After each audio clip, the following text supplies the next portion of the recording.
Ini ada pertanyaan, diri batin itu seperti apa? Terus kiat-kiat untuk bertemu gitu. Silahkan.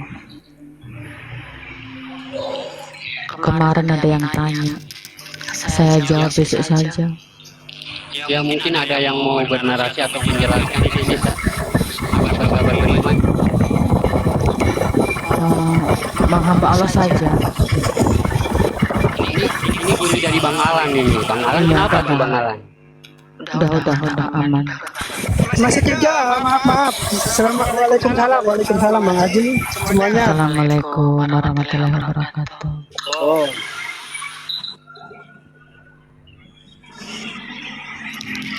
Silakan. Ya mungkin Abah Joko Rian siapa ini? Ya mungkin Abah kita ini mau menjelaskan, silakan. Nanti sekarang Bang hamba Allah dulu. Alhamdulillah. Saya mau menjelaskan sedikit ya namanya apa yang dimaksud apa tadi Kak Kanevi? Itu diri batin itu untuk kita bertemu dengan diri batin ini. Iya.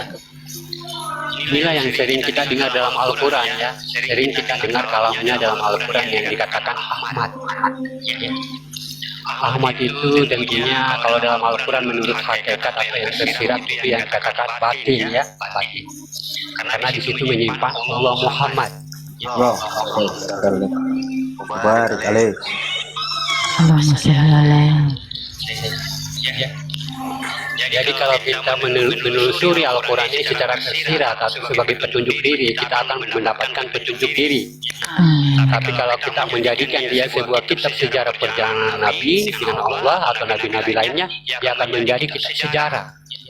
Padahal Al-Quran sudah menyatakan Al-Quran ya, artinya bagaimana kita memandang, bagaimana kita memahami makna-makna yang ada di dalamnya dengan batin kita. Atau kita bagaimana Al-Quran itu kita jadikan sebagai petunjuk diri kita menuju Shiratal Mustaqim. Jadi batin itu adalah perantara sahabat beriman. Karena batin ini adalah tempat, artinya di situ artinya Allah melihat hambanya atau merasakan hambanya, tidak melihat wajah kita atau rupa kita, tidak melihat tinggi rendahnya kita, tidak melihat jubahnya kita atau kopiahnya kita, tapi Allah artinya melihat.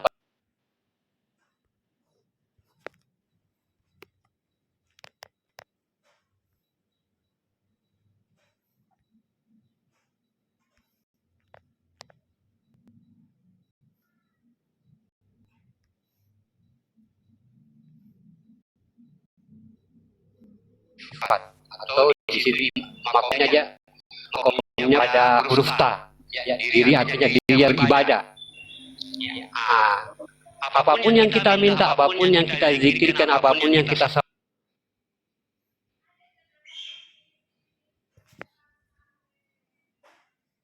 salawatkan atau apapun yang kita doakan, ya harus lewat batin ini, harus lewat batin. Tidak bisa lewat batin. Kenapa? Batin ini yang tidak mempersekutukan Allah.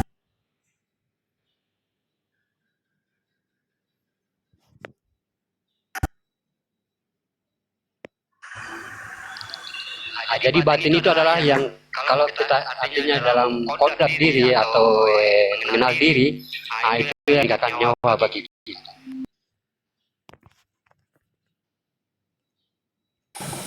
ayah saya itu gimana ya?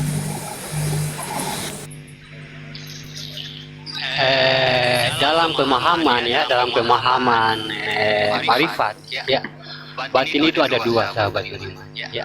Ada batin yang tak terlihat yang dikatakan batinu, batin ya. Ada batin yang tidak terlihat yang dikatakan batinu. Kalau batin, nah kita ini jasad batin bagi Allah atau rahasia atau yang menampung misterinya Allah atau yang menampung kekuasaan Allah, ketuhanan Allah. Nah, inilah batinnya Allah atau diri jasad kita ini. Dan ada yang dikatakan batinu. Nah, manusia untuk memahami kekuasaannya, ya arasnya, kutsinya, semua pada diri manusia dengan rasa-rasa itu. Maksudnya Bang Alan kayak gimana pertanyaannya tadi? Kalau almarhum itu bukan batin kalau lagi udah- ya. Kalau udah almarhum itu bukan batin lagi namanya. Apa? Arwah ya Bang hamba Allah. Iya. Jadi kalau misalnya contoh kayak gini, apa kalau sudah meninggal itu dia jadi apa? Jadi rasa lagi nggak kayak di rasa itu? Iya, Pendengaran, iya. melihat, mendengar Iya. semua apa itu. Iya, Udah jadi kayak iya. gitu lagi ya. Iya, tapi udah nggak kelihatan ya, sahabat beriman. Dalam surat Maryam kan sudah mengatakan,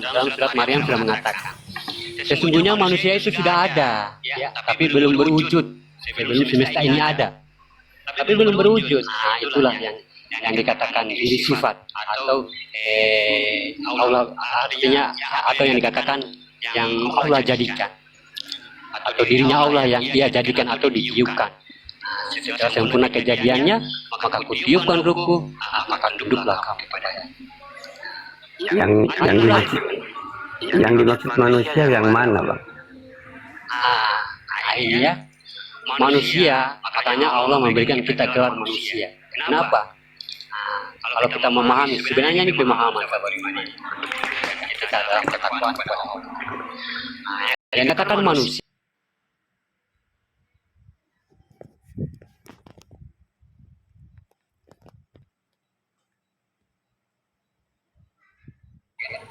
itu baru yang dikatakan manusia, karena manusia ini pas dikatakan manusia berarti dia sudah diistimewakan oleh Allah atau pilihan-pilihan Allah yang diturunkan di alam bumi ini untuk menyampaikan atau artinya menjalankan tugas-tugasnya yang dikatakan thayyibatulillah atau amanahnya. Nah, itulah manusia. Dengan apanya? Artinya dengan 7 sifat tadi. Kodrat, iradat, sama basah. Itu yang manusia, itu yang minim. Orang, kenapa orang itu ada namanya juga, yaitu manusia. Makanya manusia ini adalah gelar pada orang itu tersebut. Artinya orang itu ada gelarnya, ada manusia itu ada namanya. Sesungguhnya apa yang diberikan nama oleh ibumu, itulah adalah namaku. Jadi manusia itu kalau kita memang manusia ya bersifat Rahman dan Rahim seperti bagaimana Allah telah menjanjikan kita. Berarti roh bukan manusia ya? Roh bukan manusia, roh itu kodratnya jasad yang makhluk, sahabat beriman ya. Roh dengan rohani itu beda, sahabat beriman. Yang dikatakan rohnya manusia adalah rohani. Di situ ada nih atau aku ya kata Allah, rohaniku atau ruhku atau yang dikatakan rabbani, rabku. Kalau roh itu kodratnya jasad, sahabat beriman. Makanya roh itu bukan yang menghidupkan manusia. Makanya kebanyakan dulu kan ada yang mati suri ya. Dipikir sudah meninggal, padahal nyawa belum hilang. Karena nyawa dengan ruh itu beda, sahabat beriman. Ruh itu kodratnya jasad, yang dikatakan zat. Makanya kalau kita mengatakan nyawa itu adalah wujud dirinya yang dikatakan nyawa, artinya dirinya Allah yang dijadikan tadi, yang dikatakan nafsahu, atau dalam surat Yasin dikatakan amruhu atau ruhu kata Allah. Jadi beda, sahabat beriman, jadi beda ya. Ruh dengan rohani itu beda. Ruh entah itu ruh hewan ya, yang dikatakan ruh nyata atau ruh dari pepohonan. Ruh itu kodratnya jasad. Makanya kalau di dalam diri manusia atau kita mengkaji diri kita, itulah yang dikatakan zat, sudah bersifat, sudah bertingkah. Dan zat ini ada yang menggerakkan. Apa yang menggerakkan? Nyawa itu sendiri. Inilah asal usul kejadian manusia. Nyawa inilah asal usul kejadian manusia. Karena apa? Sudah diterangkan dalam Al-Quran, yaitu ilahi nas, yang menguasai manusia. Dan di dalam nyawa ini ada sir yang tidak bisa kita akal-akalin, tidak bisa kita sebutin, tidak bisa kita umpamakan. Ya. Hanya Allah menyuruh kita, man arufa nafsahu faqad arufa rabbahu. Siapa yang mengenal diriku, kata Allah, yang dijadikan tadi atau yang disebut nafsahu, maka dia akan mengenal ketuhananku dalam diri. Maka dia akan mengenal kekuasaanku dalam dirinya. Maka dia akan mengenal kutsiku. Maka dia akan mengenal arsiku di dalam diri. Kita cukup sampai sebatas itu saja. Karena apa? Karena yang berdiri, yang semula berdiri nggak bisa diumpamakan. Makanya jangan cari apa yang tidak ada di luar, yang tidak ada di dalam. Carilah yang tidak ada di dalam diri. Senantiasa bisa mampu menghidupimu dan mampu membuatmu artinya mati, sahabat. Kalau apa beda itu antara sihir dan rasa? Sebenarnya perbedaannya itu hanya dalam makom, ya, makom pembahasan atau makom tingkat-tingkat pemahamannya. Ada hakikat, ada tarekat, tasawuf, ma'rifat. Itu beda-beda. Rasa ini ada yang dikatakan kalau dalam hakikat adalah pandangan. Kalau dalam ma'rifat dia adalah sudah dikatakan wujud. Macam-macam, karena beda-beda makom pembelajarannya. Artinya bagaimana beda-beda, lain pula bahasanya. Rasa, cahaya, rasa, cahaya, wujud, ada, apalagi Muhammad, apalagi banyak. Itu tergantung dari makom-makom pembicaraan kita. Kalau kita membahas tentang ilmu, dia akan berbentuk sebagai pandangan atau yang dikatakan ainul basiro, atau yang memandang. Kalau kita masih dalam hakikat, berarti dikatakan wujud. Wujud itu ada, nggak ada tapi dirasa. Nah, inilah rasa. Kalau dalam bahasa syariat, inilah sifat. Tujuh tadi yang kodrat, iradat, samar, basar, kalam, hayat, yang tidak berdurat dan tidak berdati. Kalau dalam tauhudun, inilah yang dikatakan ayat sabita atau diri halus, atau diri halus kita. Nah, itulah yang menguasai manusia, yang bisa menghidupkan dan bisa mematikan. Tapi di dalam wujud itu tidak bisa kita umpamakan, sahabat beriman. Makanya jangan sampai apa? Jangan sampai menjadi praduga dan prasangka. Makanya hanya Allah memutuskan, artinya mewakilkan dirinya kepada apa? Kepada Rasulullahnya, kepada utusannya, untuk kita ikutin.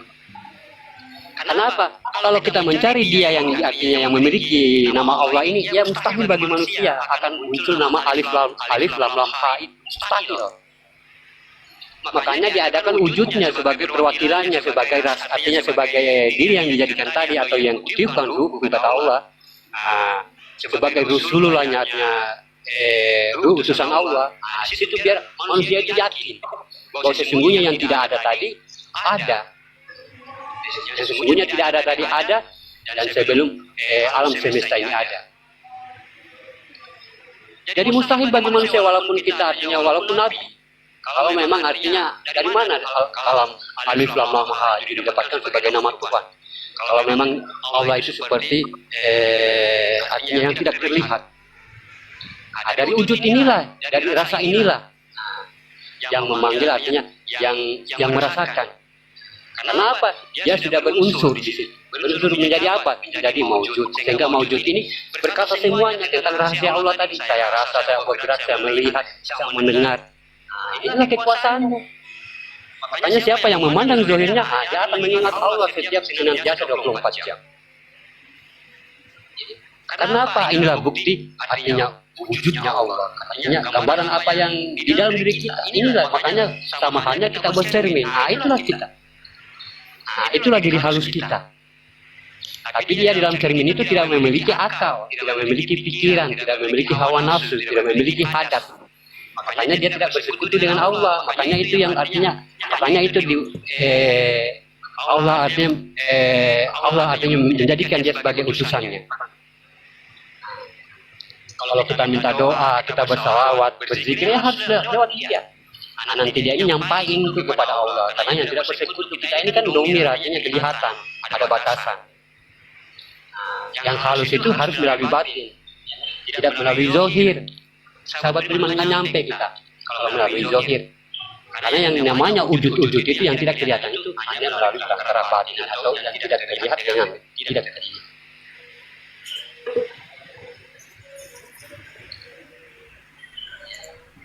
Jadi kembali saat kematian, dalam Al-Quran mengatakan sesungguhnya orang yang meninggal itu tidak mati, sesungguhnya orang yang mati itu tidak mati. Tapi bagaimana dia memulaikan, artinya awal perjalanan di akhirat, sahabat beriman, awal perjalanan bagi dirinya tidak mati. Jadi di mana bangkai di situ? Bangkai mana? Coba lihat bangkai. Mana yang tertawa tadi? Mana yang melihat tadi? Mana yang ngopi tadi? Yang ngerokok mana?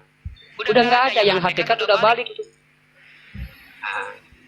Tapi kalau si hakikat ini artinya kita ikut, artinya kita mengikutkan dengan artinya kemauan kita di atas dunia waktu saat kita hidup di dunia, tidak memperkenalkan kita kepada Allah, tidak memperkenalkan dia kepada Allah. Dia akan tidak tahu artinya bagaimana jalan pulangnya kepada Allah.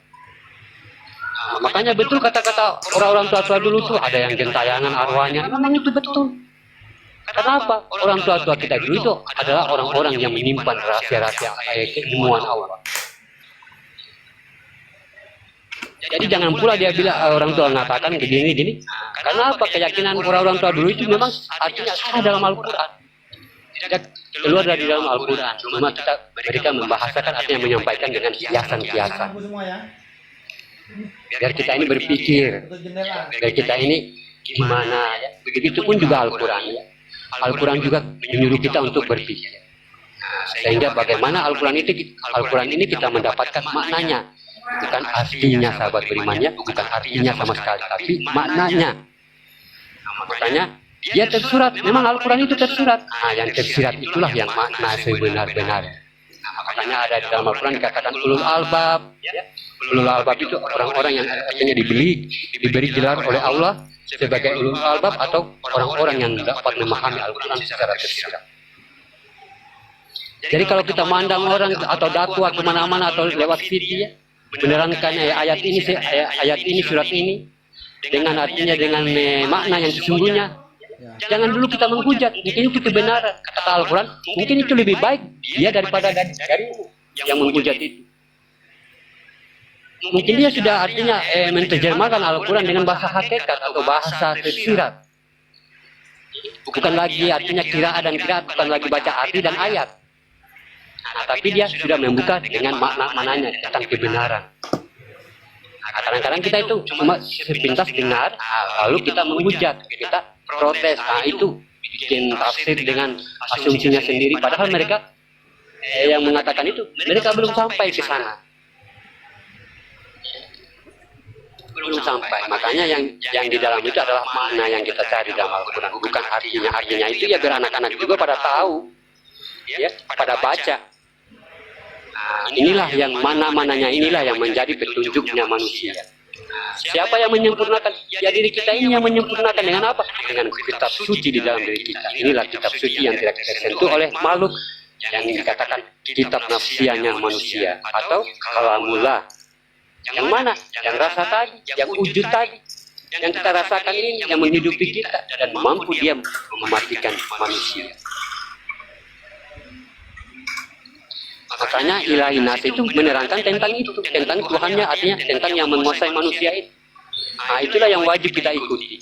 Kenapa? Allah itu nggak mau kamu menjadi prasangka kepada aku, kata Allah. Nggak mau menjadi praduga. Lepas itu kamu pasif. Lepas itu kamu bayangkan seakan-akan saya ini seperti cahaya, seperti sosok yang besar, seperti ada sayap.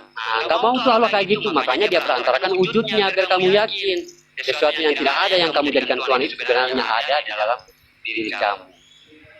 Kayak gitu. Jangan kita mencari yang tidak ada di luar sana. Itu sampai mati pun juga kita nggak bakalan beriman, sahabat beriman. Kalau Tuhan di sana, aku di sini, ya berhala itu namanya. Tidak ada, artinya tidak ada ajaran kemuliaannya sebagai orang-orang yang amanu atau orang-orang yang amanah. Lampu dah sama jendela. Dia nggak pilih kucing tuh, dia nggak milih kucing, dia nggak milih setan atau jin, nggak milih sebagai perantaranya, nggak mau dia. Makanya kita ini beda dengan mereka. Setan lebih tinggi daripada kita derajatnya. Iblis tinggi manusia daripada derajatnya. Hewan, tumbuh-tumbuhan. Makanya Allah itu menjadikan kita lebih mulia sekali, ya, sahabat beriman, dengan apanya? Dengan kesuciannya atau zatnya. Lepas itu kita hidup di dunia, lepas itu kita mengatakan saya tempatnya salah lah, saya tempatnya dosa lah, saya pokoknya segala macam.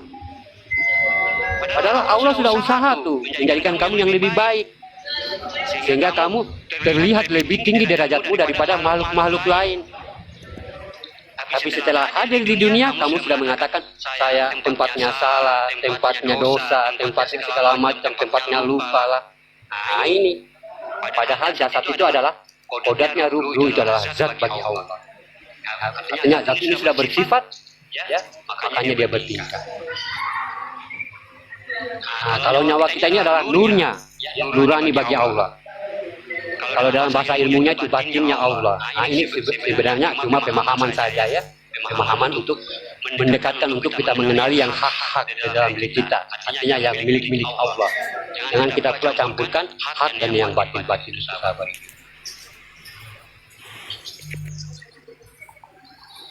Nah, itulah batin, sahabat beriman ya. Kita mau berdoa, mau sholat harus lewat batin. Kalau nggak lewat batin nggak bisa, nggak sampai kita. Karena batin ini yang akan memberitahu kepada Allah tadi.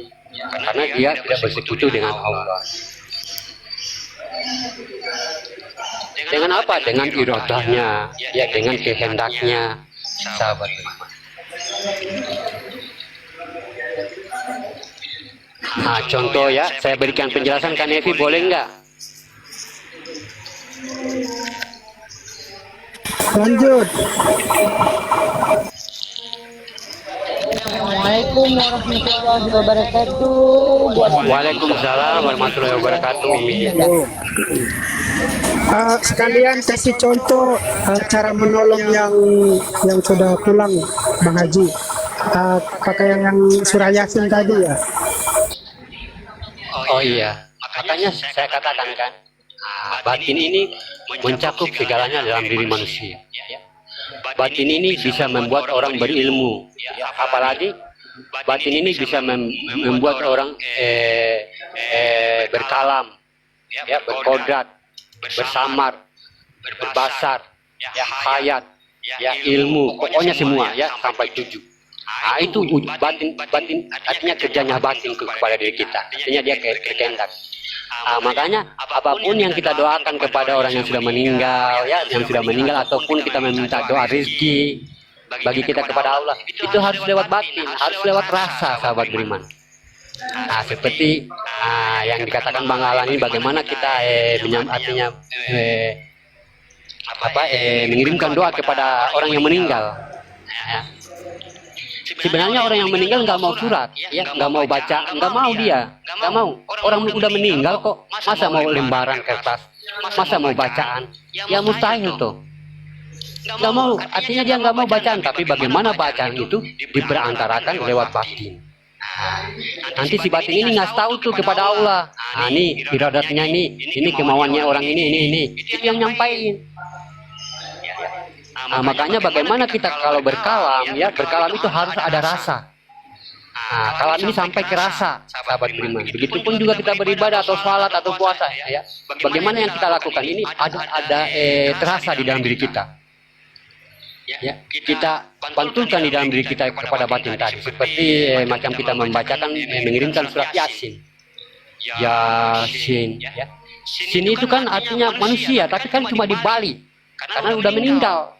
Nah, yang tadinya nas, ya, yang tadinya nas karena udah meninggal, Allah balik tuh menjadi sin, ya, sin nas, ya, karena sin itu udah meninggal atau sukun, ya, tapi bukan berarti sukun itu mati, sahabat beriman, tapi hidup, ya, hidup. Makanya dikatakan kalau kodratnya itu sukun, ya, mati tapi hidup. Artinya sesungguhnya orang yang mati itu sebenarnya tidak mati. Pas kita mengatakan ya, ya, kita memandang kolbu kita, sahabat beriman, memandang batin kita ini atau nyawa kita. Pas kita mengatakan sin, ya, nafas di dalam mulut kita itu kita keluarkan sin, kayak macam kita menghembuskan nafas sin, sin, ya, sin, gitu. Nggak usah panjang-panjang sinnya, Yasin, nggak usah, Yasin, gitu aja, Yasin. Baru kita lanjut, kita artinya menghabiskan apa yang di dalam surat Yasin tadi, tapi dengan pandangan di dalam diri kita. Yang menghantarkan dia itu adalah yang sin tadi, yang menghantarkan si almarhum itu kepada tempat yang selamat, yang sin tadi, yang rasa tadi, yang batin kita tadi. Makanya batin itu mampu berpindah, sahabat beriman, mampu berpindah. Ya, macam sepertinya saya nonton bola nih, tiba-tiba ada satu pemain bola saya idolakan di dalam pemain bola itu. Tiba-tiba dia nendang itu nggak masuk dalam gawang, kita tiba-tiba rasa emosi luar biasa. Itu batin mindah itu, rasa kita itu mindah. Rasa kita mindah ke orang itu sehingga jasad ini lebur, seakan-akan kita itu adalah pemain bola tadi, seakan-akan kita yang membawa bola itu. Inilah yang dikatakan tajali, ya, atau artinya berpindah, sahabat beriman. Ya. Makanya pas kita mengatakan Yasin, yang sin ini udah artinya yang nafas yang keluar dari mulut ini pas kita memandang ke dalam kita, itulah yang menghantarkan arwah itu kepada tempat yang selamat. Sampai kita menghabiskan bacaan kita dalam surat Yasin itu. Ya, kalau kita belum juga bisa, ya kita coba lagi besok malam Yasin. Baru seakan-akan artinya rasa di dalam diri kita ini kita rasakan betul-betul, sahabat berimannya. Jangan kita di situ artinya mengingat di tempat lain. Hanya kita berpatokan di kalbu kita, di batin kita atau di nyawa kita, sahabat beriman. Kayak gitu, begitu juga kita berdoa tentang surat Al-Fatihah atau mau tidur atau surat Al-Ikhlas. Kayak gitu semuanya. Yang tadinya kauli menjadi sebuah kauni. Yang tadinya bersuara tenggelam menjadi rasa, sahabat beriman. Makanya rasa yang ada di dalam diri kita adalah yang si wujud tadi, nyawa bagi kita. Tanpa dia kita nggak bakalan merasakan apa-apa. Rasa rindu, rasa kangen, rasa lapar, rasa sakit, rasa pedis. Dia yang membawa rasa itu. Kalau dia pergi udah nggak berasa, sudah nggak ada rasa apa-apa. Makan buah masih ada rasa manisnya, cicipin kopi masih ada rasa pahitnya. Itu dia semua. Makanya dikatakan wujud. Kalau dalam bahasa hakikat dikatakan rasa. Kalau dalam bahasa marifatnya sudah dikatakan ayam sabita atau diri halus itu. Makanya di depan mereka ini ada tapi belum kelihatan apa yang dikatakan Al-Quran tadi. Sesungguhnya manusia itu sudah ada, tapi belum berwujud. Mereka ini udah ada nih. Tinggal Allah aja milih-milih untuk menjadi perantaran bagi dirinya, untuk diutus di dunia, membawa terlibat pilihannya Allah. Makanya kita ini pilihan diturunkan di dunia ini, kita ini adalah pilihannya Allah, atau Allah percaya kepada kita. Tapi pas kita dewasa, pas kita melangkah menuju dunia, kita sudah menginjak dunia, ternyata apa yang Allah rencanakan adalah artinya tidak sesuai apa yang direncanakan oleh Allah. Gagal semuanya. Kita menyimpang dari jalan-jalannya. Yang 7 sifat tadi kita sudah mengakui milik kita, ya. Kodrat iradatnya, samad basar kalam hayat itu udah kita merasa memiliki. Makanya dia itu sifatnya beribadah. Beribadah apa? Untuk dia berusaha untuk kembali kepada Allah. Itulah wujud. Kalau dalam hukum hijayahnya dia huruf ta atau sifat, titiknya 2. Tiada yang mampu menyembahku kecuali diriku sendiri atau sifatku sendiri. Makanya dia itu dalam diri kita itu dia hukumnya beribadah. Makanya kita diwajibkan beribadah untuk dia kembali kepada Allah. Kalau dalam marifatnya dia adalah sifat beribadah. Makanya apapun yang kita lakukan, makan, tidur, kalau sampai ke dia itu dikatakan ibadah.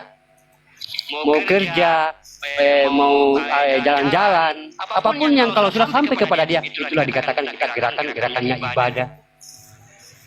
Karena apa dia? Cuma bersifat ibadah. Itu dia hanya ngomong kayak gini, subhanallah, subhanallah, subhanallah, subhanallah. Itu pokoknya beribu-ribu juta, pokoknya selagi kamu masih hidup. Subhanallah, subhanallah. Makanya kamu rasa, dia naik, dia turun dia, turun dia. Semua keakuan dirinya.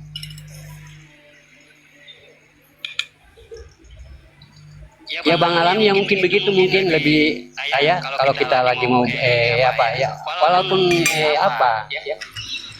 surat-surat yang lain yang penting kauninya itu sampai di bagaimana kalam kita ini sampai artinya menjadi kauni.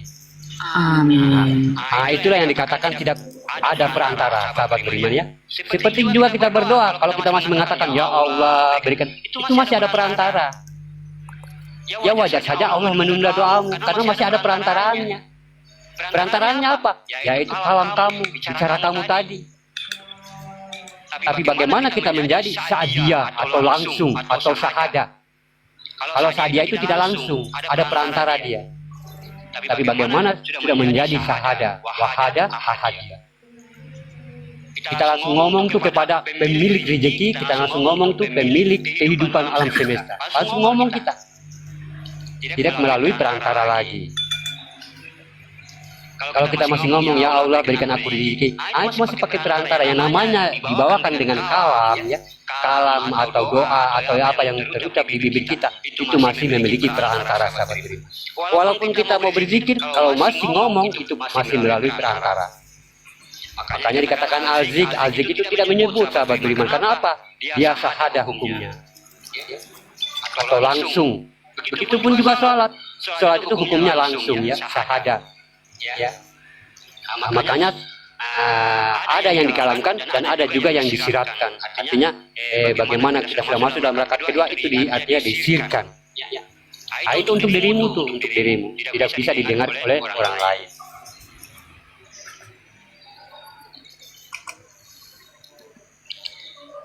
Jadi kata Allah ya, kata Allah, aku adalah aku dalam kuncinya. Salah satu daripada itu adalah makom doa, sahabat beriman. Ibadat itu hanya satu, artinya satu cuma doa saja. Ibadat itu hanya satu, cuma doa saja, sahabat beriman. Ada doa yang langsung dan ada doa yang tak langsung, sahabat beriman. Apa arti doa yang langsung? Adalah doa yang syahada.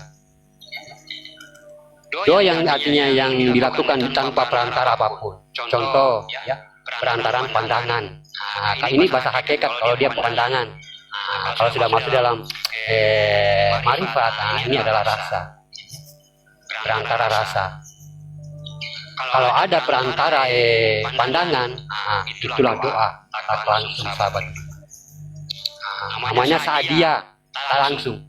Kalau langsung, tak ada perantara doa itu, langsung ke kodrat diri, bercerita kepada Allah. Makanya kalau kita perantarakan kepada batin kita, ke kodrat diri yang dijadikan oleh Allah, itu langsung. Dia langsung bercerita kepada Allah. Ini namanya sahada. Makanya sahadat itu awal ya, awal dalam rukun Islam, sahabat beriman ya, karena sangat penting untuk kita meyakini atau artinya mendapatkan kebenaran di dalam syahadat bahwa sesungguhnya kita ini adalah Islam yang diakui oleh Allah, atau artinya hamba yang diakui oleh Allah.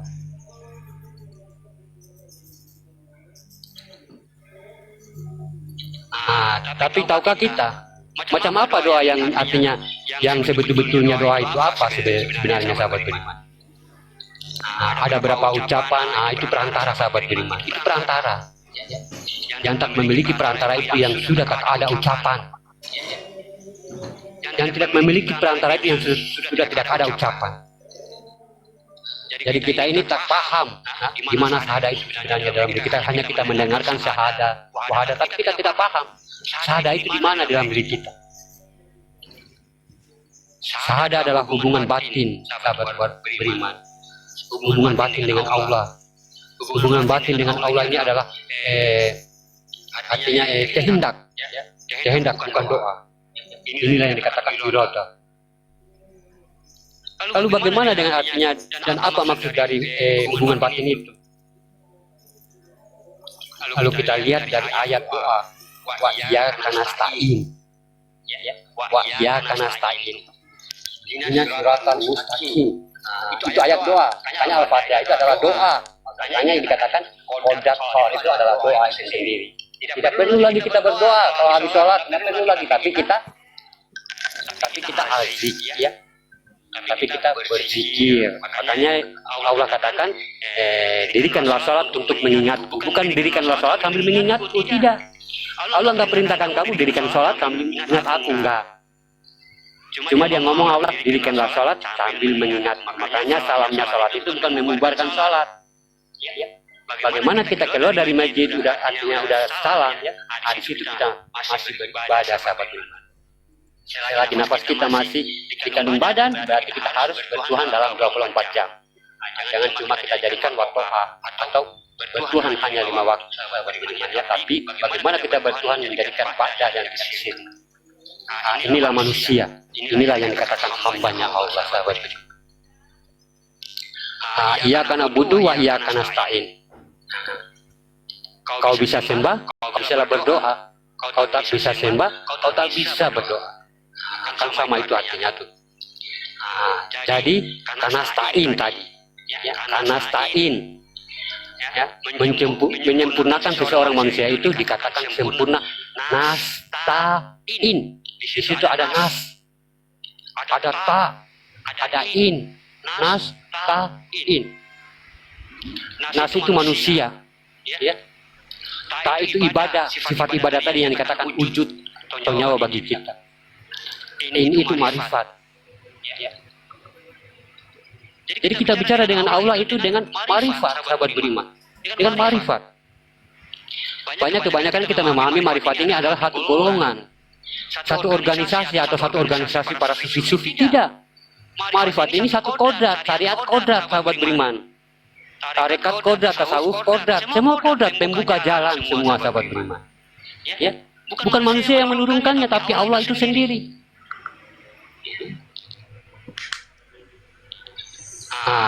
Aku tak dengar apa yang kau ucapkan, kata Allah. Aku tak dengar apa yang kau ucapkan, kata Allah. Tapi aku dengar apa yang kau lihat. Ya, apa yang kau pandang, apa yang kau rasa. Makanya Allah itu nggak lihat kita mau jenggot kita, mau jubah kita, mau kopiah kita mahal, mau topi mau songkok haji kita mungkin karena kita beli di Mekah. Nggak lihat itu Tuhan. Itu sifat daripada Allah ya. Tapi aku dengar apa yang kau lihat, itu sifat daripada Allah. Makanya kalau kita bertuhan itu tidak dengan panca indera sahabat beriman, tidak dengan logika, tidak dengan akal, tidak dengan pikiran yang kita buat-buat sendiri, dengan apa yang orang katanya dan katanya dan katanya dan katanya, sehingga turun-menurun menjadikan keyakinan kepada Allah. Allah tak punya panca indera sahabat beriman, tapi dia punya batin. Jadi kalau kita bercerita dengan Allah, itu dengan batin, karena yang halus ketemu yang halus. Kita ini domir sahabat beriman ya, berjas artinya memiliki jasad, batas. Saya kembali, nastain. Bagaimana manusia itu bisa beribadah dengan pandangan? Ya. Arti nastain itu memintalah kepadaku, kata Allah. Apakah betul itu artinya? Wa iya kanastain. Kita ini pelan-pelan ngajinya sahabat beriman ya, pelan-pelan saja. Pelan-pelan. Tapi kenapa? Bagaimana kita bisa berpandang-pandang kepada Allah? Ya. Kenapa bisa kita saling menatap kepada Allah? Kenapa? Bagaimana tajalinya sahabat beriman? Bagaimana tajalinya? Bagaimana cara buatnya? Ya, kalau orang Malaysia bilang, macam mana cara buatnya nih? Bahasa Palembang cak mano. Macam mana? Enak cara buatnya nih. Kira-kiranya, ya. Masya Allah. Macam itulah. Betul. Macam ini. Ya. Jadi paci-paci, maci-maci ya, kita slow aja ya ngajinya. Kita usah kita. Iya, Buya. Slow, puan-puan, slow. Apa lah kau Bang Alan tak reti dengar macam mana pula? Allah. Iya.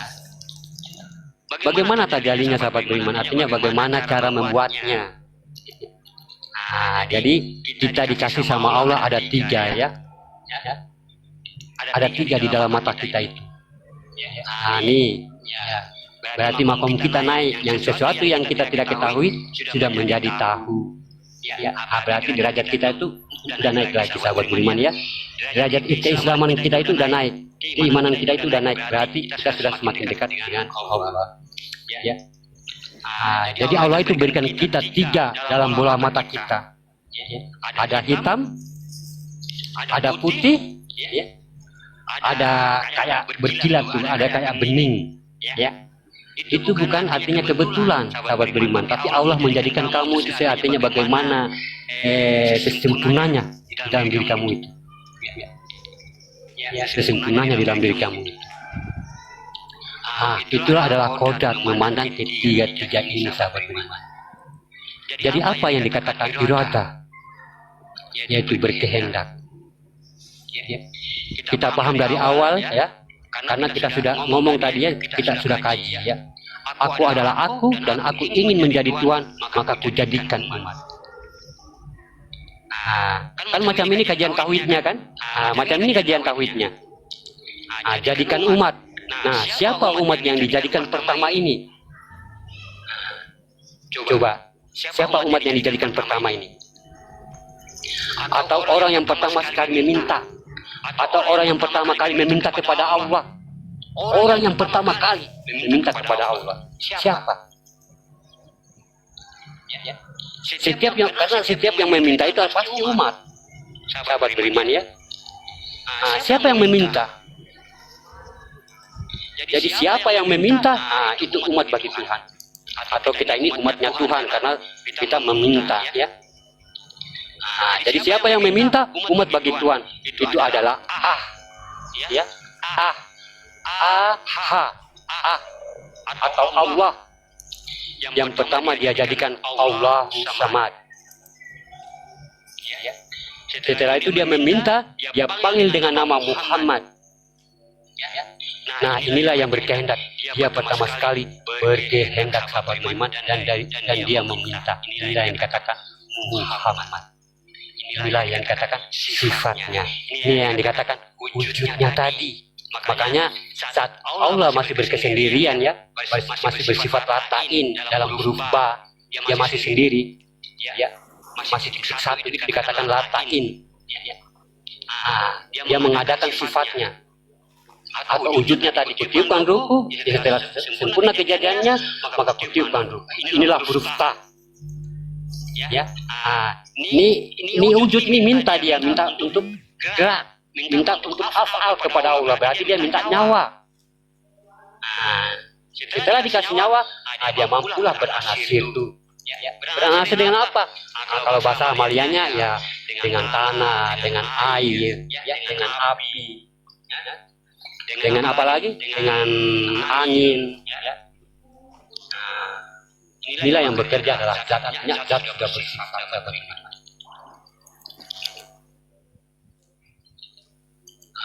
Dia pertama sekali yang berkehendak, sahabat beriman, di atas bumi ini, artinya di atas alam semesta ini. Kalau kamu ingin berkehendak, artinya kau pujilah aku dulu, kata Allah. Kalau kamu ingin meminta, kau pujilah aku dulu, kata Allah. Makanya Muhammad itu artinya yang maha memuji. Pujilah aku, kata Allah. Kau turunkan zat kehendak itu dulu, kata Muhammad. Alhamdulillah, alhamdulillah, alhamdulillah. Ini sampai beribu-ribu kali. Muhammad ini mengucapkan dalam diri kita alhamdulillah, alhamdulillah sampai beribu-ribu kali. Itu memuji dia. Beribu-ribu tahun dia berkalam seperti itu, sahabat beriman. Beribu-ribu tahun, juta-juta triliun tahun sebelum dia diadakan sampai dia menjadi manusia, sampai dia berkudrat menjadi manusia. Di dalam dirinya hanya mengatakan alhamdulillah, alhamdulillah, alhamdulillah, alhamdulillah, alhamdulillah. Tidak putus-putus. Dia memuji, sifatnya memuji, sahabat beriman. Seperti itu, artinya yang memuji itu namanya Muhammad. Maka zat tunggal tadi, daripada tadi, sahabat beriman ya, dia telah menamakan dirinya, akulah yang memuji kamu. Ya karena kau memuji, kaulah yang panggil Muhammad. Berarti dalam satu diri ada dua kodrat tuh. Satu diri ada dua kodrat, makanya yang dikatakan bila kutiupkan ruhku, maka tunduklah kamu kepadanya. Tapi di situ tertulis ruhi. Ya, sesungguhnya di dalam ruhi itu ada amruhu yang menggerakkan ruhi ini atau ruh. Ruh.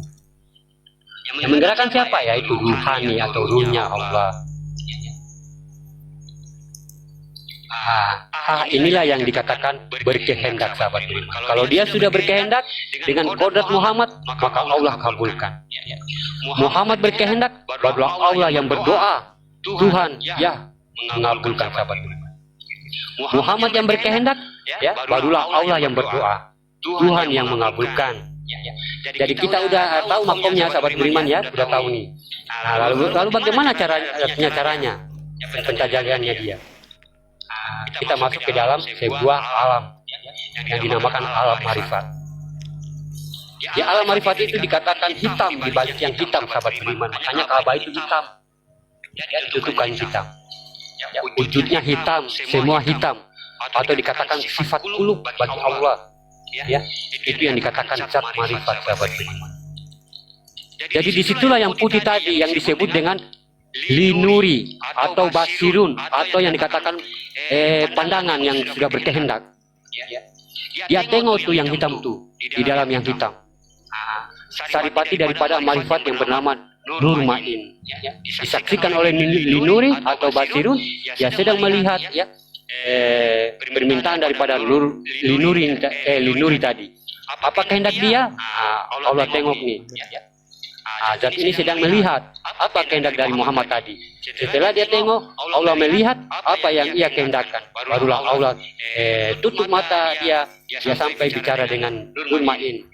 Berkauni dia bercakap-cakap daripada wujud. Hai Tuhan, aku Allah, zat engkau Muhammad, berkehendak daripada aku. Makalah terkabulah doa kita, sahabat beriman. Karena kita langsung, tidak melalui perantara siapapun, sahabat beriman. Tidak melalui perantara bicara, tidak melalui perantara rasa, sahabat berimanya, langsung kita artinya bagaimana langsung. Kalau kita di dalam sholat, ya tak boleh kita pakai Allahumma, Robi Firli.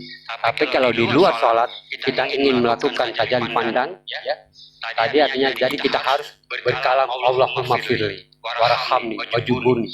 Siapa yang berkata sedemikian? Yang artinya yang berkata itu adalah Muhammad, mewakili daripada 10 amal besar ruhani yang dikatakan an. Jadi kita harus paham ya, apa beda berkehendak dan berdoa. Kalau berdoa kita perlu ada kalam. Kalau berkehendak tak bisa ada kalam, tak bisa ada cakap, tak bisa ada suara, sahabat beriman. Itu yang dikatakan langsung, sahabat beriman ya. Makanya kalau Allah yang sudah mendoakan, Tuhan yang mengaminkan, kabulat doa-doa kita. Allah yang mendoakan, Tuhan yang mengaminkan, sahabat beriman. Jadi Allah dengan Tuhan itu beda, sahabat beriman ya. Allah itu asmanya, pemilik nama Tuhan. Jangan salah paham ya. Allah itu nama, asma. Siapa yang memiliki asma itu? Makanya kalau saya katakan aku Allah, sama halnya saya mengatakan aku asma. Itu. Tapi Allah ini ada nama alif lam lam, ini ada pemiliknya, yaitu Tuhan yang tidak bisa yang saya bilang tadi, tidak bisa diumpamakan, tidak bisa kita katakan, tidak bisa kita akal-akalin. Makanya Allah itu artinya asma ini dia memohon. Kita inilah yang memohon. Makanya bagaimana caranya, sahabat beriman ya? Caranya kau pandang bagaimana artinya memandang dirimu yang di dalam batin kamu atau rasa ini, sahabat beriman. Saat kamu meminta, baru kamu melihat dirimu yang sempurna ini. Tapi kamu tutup mata, sahabat beriman, itu yang dikatakan basiro atau hitam atau zatnya marifat yang hitam balik yang hitam tadi. Makanya Allah memberikan kita tadi mata ada 3 kodrat di sini ya. Ada hitam, ada putih, ada yang bening. Saat kita menutup mata, kita bercakap-cakap dengan dalam diri kita ini. Kita berbicara dengan dalam diri yang apa yang kita rasakan. Apa yang kita rasakan? Berarti ini yang ngomong adalah wujud ini, yang menguasai manusia ini. Dan yang meminta siapa? Yang meminta adalah zatnya itu. Yang dikatakan Tuhan itu. Tapi zat ini sudah berkodrat, sudah bersifat. Bersifat kepada siapa? Bersifat kepada diri kita, sahabat iman, yang dikatakan ruh. Dia sudah bertingkah. Itu yang dikatakan artinya Allah meminta, Tuhan yang mengabulkan, yang artinya mengaminkan. Makanya banyak yang salah paham. Karena banyak yang mengira tulisan Allah itu adalah Tuhan. Kadang-kadang di situ ada postingan oleh seseorang ya, yang mengatakan begini, aku adalah Allah. Banyak kita salah paham tuh. Ya, yang aku Allah tuh. Memang benar ya apa perkataannya? Dia adalah asma. Dia adalah asma, dia adalah kitabullah, dia adalah ayat, dia adalah alam. Dia adalah juz. Cuma kita salah paham karena kita belum sampai di situ, sahabat beriman. Makanya ada postingan kadang-kadang aku adalah Allah. Jangan dulu kita salah paham. Karena Allah itu adalah ada pemiliknya. Karena Allah itu hanya sekedar asma. Dan Tuhannya di mana? Tuhannya itu saya sudah bilang, saya sudah katakan tadi. Tidak bisa kita umpamakan dia atau zat, atau nur, atau cahaya, tidak bisa. Atau sifat, tidak bisa. Makanya kita bagaimana hanya kita cukup mengkaji dirinya yang dijadikan tadi. Karena apa? Kalau kita mengkaji yang tidak ada itu mustahil bagi manusia, nggak sampai otak kita, nggak sampai akal kita, nggak sampai batin kita ke situ. Inilah kesadaran sahabat beriman. Jadi kita sudah tahu bagaimana kita bertuhan kepada Allah. Yang pemilik artinya bukan lagi kepada tulisan, tapi sebenar-benarnya kepada pemilik yang memiliki alif lam lam ha tadi. Makanya Allah nyuruh kita itu dalam Al-Quran, hai orang-orang yang beriman, bertakwalah kamu. Sesungguhnya bagaimana artinya bertakwalah kamu dengan sebenar-benarnya takwa. Kenapa? Jangan sampai ilmu kita jatuh kepada zat, hanya sebatas kepada zat. Jangan sampai ilmu kita sampai kepada sifat. Jangan sampai ilmu kita sampai kepada asmanya. Kenapa? Itu yang akan dijadikan Tuhan tuh. Makanya banyak yang mengatakan Tuhan itu adalah zat. Berarti ilmu mereka sampai di zat. Sehingga mereka menjatuhkan keyakinan mereka, keimanan mereka kepada zat. Padahal zat itu adalah kodratnya adalah ruh, artinya ruh bagi kita. Ruh itu makhluk tingkatannya. Zat itu ruh. Ruh itu makhluk. Makanya zat ini ada dua, sahabat beriman. Kalau dalam pemahaman marifat, ada zat guna jatuh kepada makhluk, ada zat gunal jatuh kepada diri manusia. Makanya Allah katakan dalam kursinya, jangan kamu bertafakur kepada zatku, jangan kamu berzikir kepada zatku, jangan kamu bertafakur kepada zatku, tapi bertafakurlah kepada sifat. Karena apa? Itu memang udah dia kok. Itu memang yang sudah ditiupkan tadi kepada manusia, atau yang dijadikan oleh Allah tadi, atau yang dikatakan wujud tadi. Coba perhatikan sahabat beriman, apakah dia mampu membuat orang meninggal? Mampu. Kalau dia udah pergi, ya meninggal tuh orang. Nah, itulah yang dikatakan ilahi nas, artinya yang menguasai manusia. Makanya zat ini mengatakan aku Allah, itu asmanya, potensi makhluk. Aku Allah, ya, yang memohon doa dan yang mengampunkan adalah Tuhan. Berarti sudah pemilik artinya pemilik alif lam lam ha. Makanya di dalam wujud itu ya tidak bisa kita mengatakan. Makanya kalau orang sudah sampai ke sana, ya itu udah nggak mengatakan, udah nggak sampai. Kenapa? Dia tidak berhuruf, dia tidak bertitik, dia tidak berkalam. Pokoknya segala macam nggak apa yang kita pokoknya nggak sampai dah. Makanya Allah nyuruh kita artinya bagaimana kita artinya mengenalnya ya, dengan bagaimana kita juga mengenal dengan kodrat-kodratnya yang tidak sekutu dengannya. Nah, dengan yang tidak sekutu dengannya inilah yang akan berhadapan dengan Allah itu sendiri. Makanya tadi wajibkan untuk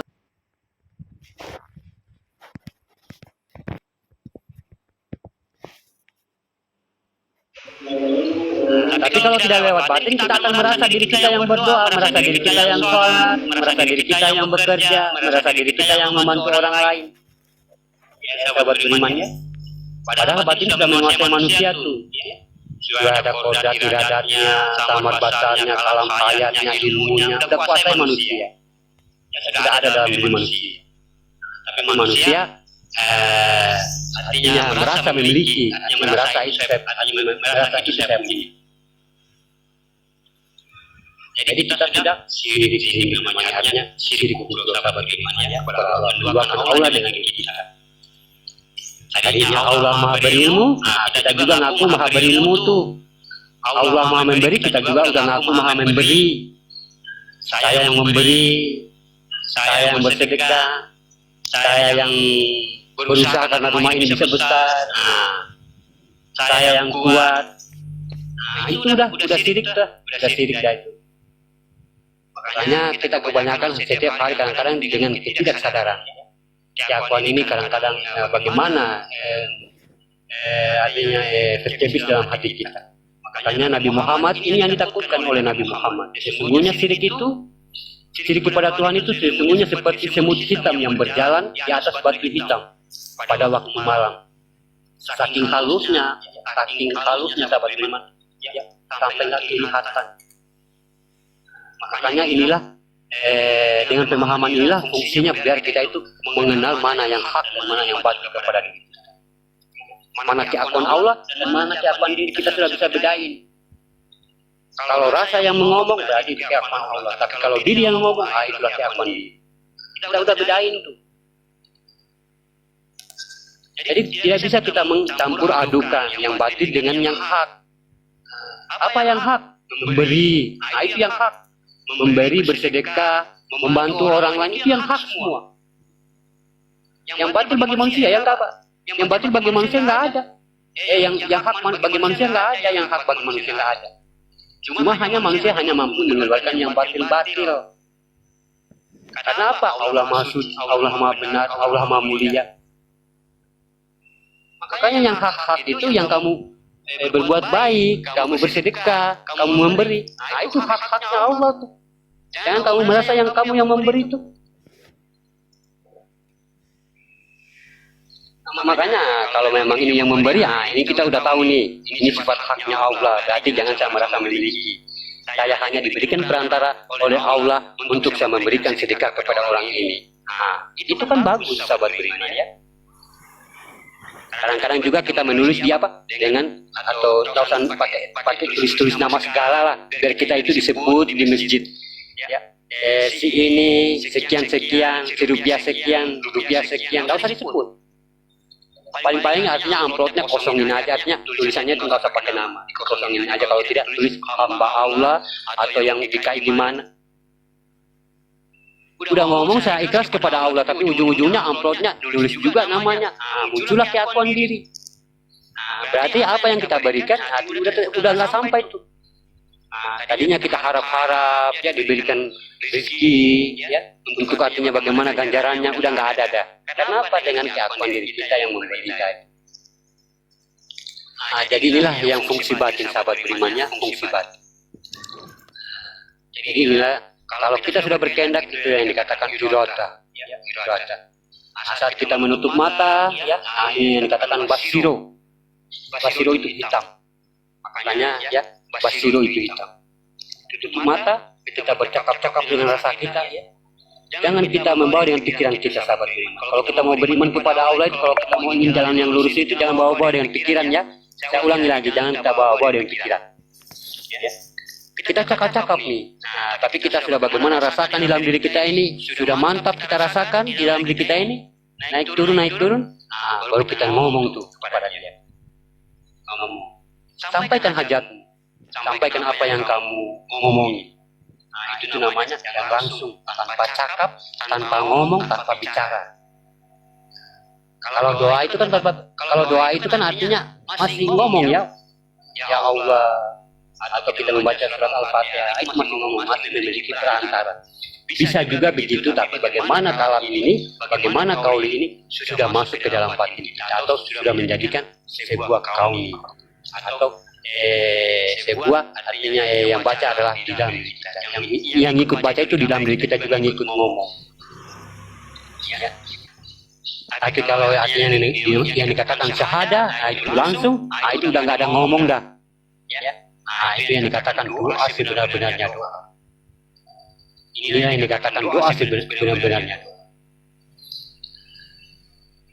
Saya jelaskan tadi, yang mungkin ada hikmahnya atau manfaatnya sahabat berimannya, karena Saya mau sholat dulu sebentar sahabat beriman, karena di sini sudah menunjukkan pukul 8:10. Sebentar aja Kak Nevi ya, saya sholat dulu, minta pamit sholat dulu ya Kak Nevi. Iya Bang Ya, Allah, makasih Iya. berkah selalu. Saya belum turun nih Kak Nevi, biarin aja karena masjid dekat kok.